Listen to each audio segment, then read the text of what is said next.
Marjorie, nature and labor were always tied, except that last sentence. And this is the biggest change in her life, and this is the biggest change in her writing. And basically what she's saying, it doesn't matter if you work it. It's not yours, you don't own it. And this is a fundamental change. It's a change from the yearling, and it's a change from Jacob's ladder. You remember Jacob's ladder? Mark just wanted to work the land. That's all he wanted to do. The same with Penny and Jody. They felt that because they worked the land, they were, it owed them something. So I guess one of the questions is, to you, is this transcendentalism? So what it reminded me of transcendentalism. So if that's something that you haven't heard in a hot minute, so transcendentalism is coming out of Boston, the Boston area, in like the early mid 1800s. So Emerson and Thoreau and the Alcotts. And if you're thinking that name sounds familiar, if you know Little Women, Louisa May Alcott, her father was a transcendentalist. I'm seeing some nods. Excellent. Welcome to Girls Literature.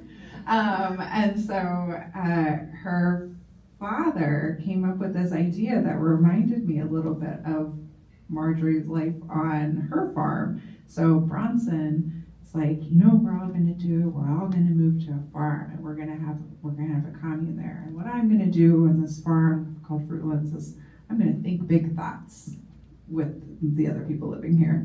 We're going to think big thoughts together, which sounds great. And it reminds me of Marjorie and Charlie being like, we're going to move to Florida, and we're going to have a farm, and we're going to write great things. Big thoughts in our writing. But the reality is, who is running the farm? Well, what does Bronson do? He says, my wife and children will run the farm. You can imagine they did not live on that farm for long. But it is sort of this thing, and I think, one of the things about, she wanted to have a maid because she said, well, I need to write for 8 hours. She's writing correspondence, she's writing other things, and she can't do that unless someone else is cooking for her, unless someone else is cleaning for her. And Norton wasn't doing that. He was at the hotel. So she needed to have this additional help. And we know that she had people helping with the farm. We know that she had people who were, yes, that doesn't mean that she wasn't doing some of the work or wasn't capable of doing some of the work, but she had people that she was able to pay. The Alcotts didn't, because they didn't have money.